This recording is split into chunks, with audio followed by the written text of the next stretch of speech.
Wow, now that Pixar has done two hits with Soul and Luca back in 2020 and 2021, I guess maybe the creativity of Pixar is back. So, with that being said, I wonder what their next feature is going to be. What are you doing? Stop moving like that! Is this bothering you? I'm sorry. What? You. This is considered Pixar's next feature?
Hey everyone, it's Movie Lover 120 here, and I'm here with a brand new movie review. This movie review is going to be for a film that got dumped to streaming as well. Although technically this one was supposed to go to theaters, but it got dumped to streaming anyway. Again, the third time the studio had to get their films dumped to streaming. This is going to be for Pixar's newest feature that came out this weekend, Turning Red. So with that being said, what is the plot of this movie? Well, this movie is set in Toronto in 2002. Madeline Mai Lee, a 13-year-old Chinese-Canadian student, is horrified to discover that whenever she gets too excited or stressed, she turns into a giant red panda. However, she can turn back as she becomes calm. Mai later learns from her mother Ming that her ancestors have a shattered history with the species of a family curse. Though the curse can be contained by performing a special ritual on one specific night, which happens to coincide with a concert by her favorite boy band, Four Town. So yeah. So how did this movie get made? Well, Shai first pitched Turning Red to Pixar on October 31st, 2017, on Halloween. That same year, Pixar hired Shine to provide scratch vocals to support the development of the film. Shine, then only 12 years old, was selected in part because she was a local child actor, conveniently based in nearby Fremont, which was only about 35 miles from Pixar's Emeryville headquarters. On May 8, 2018, it was reported that Shai, who wrote and directed the Academy Award-winning Pixar short Bio that same year, was writing and directing a full-length feature film at the studio, making her the second woman to direct a Pixar film after Brendan Chapman, who co-directed Brave, as well as the first sole Pixar director for a feature film. On November 26, 2018, Shai confirmed that she was working on a film at the studio. Shai also said that the film was in early stages of development, with the story still being worked on, and that she is really excited to play in this new 90-minute film format. On January 1st, 2019, Shai said that she planned for the film to be entertaining and emotional. After 2 years of development, Shai and producer Lindsay Collins reached the point where the film was solid enough to start casting professional voice actors. After listening to various auditions, they realized they had already fallen in love with Shine's scratch vocals and could not envision anyone else playing Mai. They escorted the issue to Pixar Chief's creative officer Pete Docter, who personally approved casting Shine in the film's lead role. During a 2020 recording session, Shai suddenly surprised Shine with an additional script page in which she, reading in character as Ming, offered Shine the role. And so the film had its world premiere on March 1st, 2022, and has been released on Disney Plus in countries where the service is available on March 11th, 2022, along with its simultaneous limited run at the El Capitan Theater. It was released theatrically in countries without the streaming service.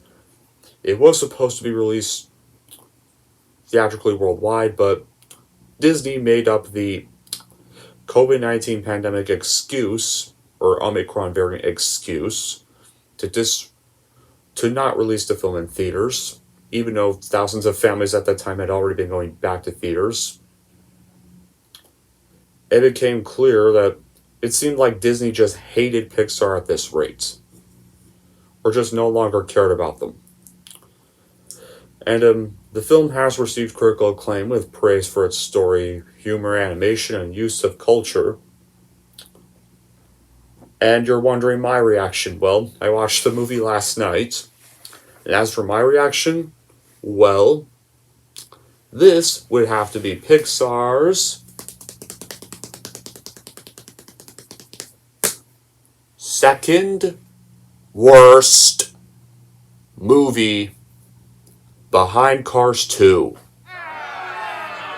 Oh my god, would you all just shut up and let me When I saw the trailers for this movie, they did not look appealing to me at all whatsoever. I mean, the concept looked way too ridiculous for a Pixar film, and the trailer's tones were just too weird for me. And I felt it would suck. And in a way, it did. I mean, it's almost as bad as Cars 2. Like the studio's second worst movie ever.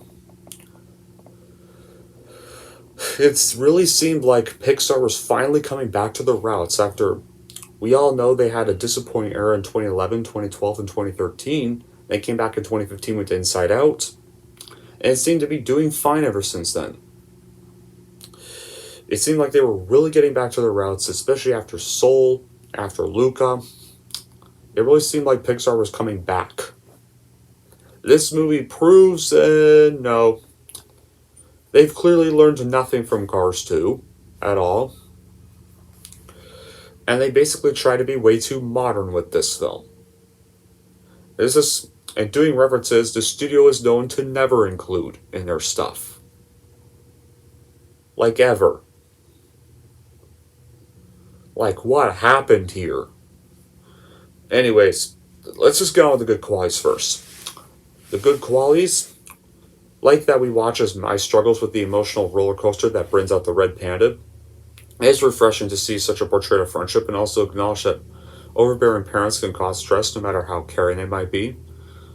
And Mai does learn that letting go of the perfect kid syndrome and wallowing in her messy self, she can truly discover who she is as a young person. Which you would probably find in a Pixar film. So we fully expect life lessons and psychology to do play a role. But that's also part of the problem here. Being a Pixar film means you get compared to other Pixar films, and that's a crazy high standard.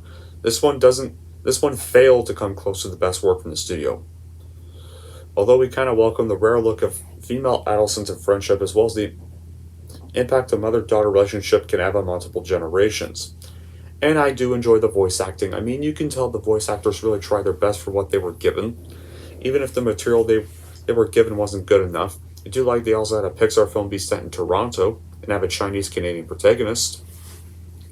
So those were good things. But I think that's kind of it for my good qualities. Since this is Pixar's second worst movie, so we're going to get on to the bad qualities now.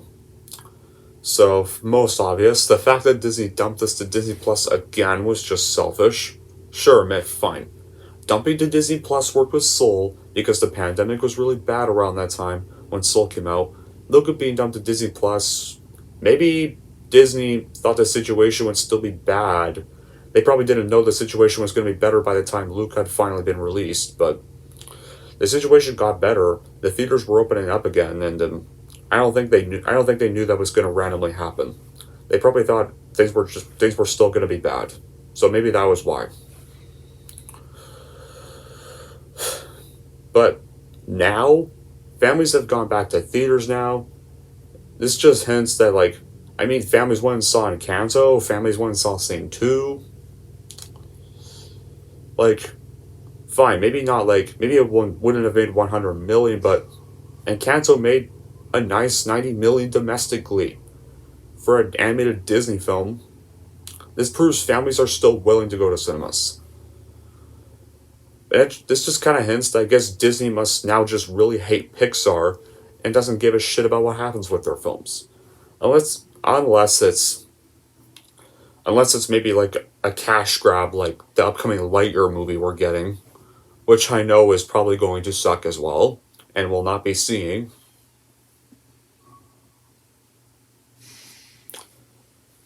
And you know how Pixar has likable characters and good stories?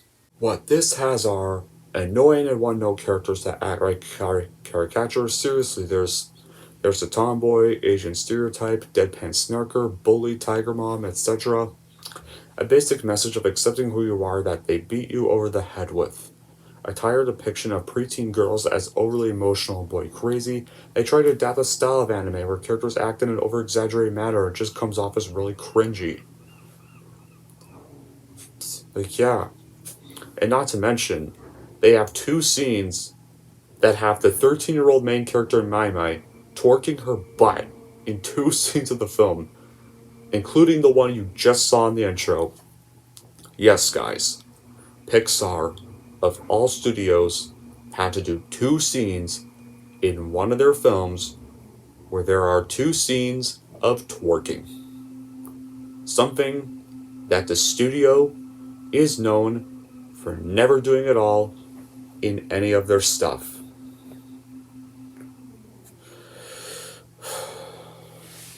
And what's worse is that the father's relationship with both the wife and daughter is just never explored in this movie. At all. It's also kind of the thing.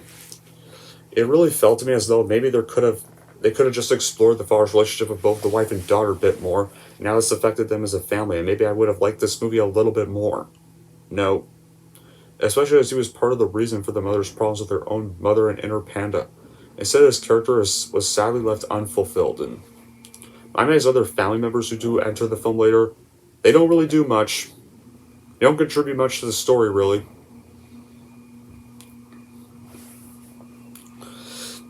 Just what I really also find surprising is that this film came from the same mind that brought us the excellent short film Bao, which played before Incredibles 2, and had very similar themes, but managed to cram infinitely more heart and meaning into its short 8-minute runtime. It managed to do it perfect within just 8 minutes. Something Turning Red tried to do in 2 hours and failed, or tried to do in 90 minutes and failed at doing. So yeah, this just breaks my heart to say this for a Pixar film, but unfortunately, this is pretty much their second worst movie ever. So yeah, it breaks my heart to say that. So overall, guys, in the end, I recommend you just avoid this movie at all costs. I will definitely not be buying this film when it hits Blu-ray because this was definitely one of my least favorite Pixar films. And it's sad too. And just when we thought they were finally coming back, we have to get this movie and we have to get a cash grab spin-off in 3 months. Not going to be a good year for them.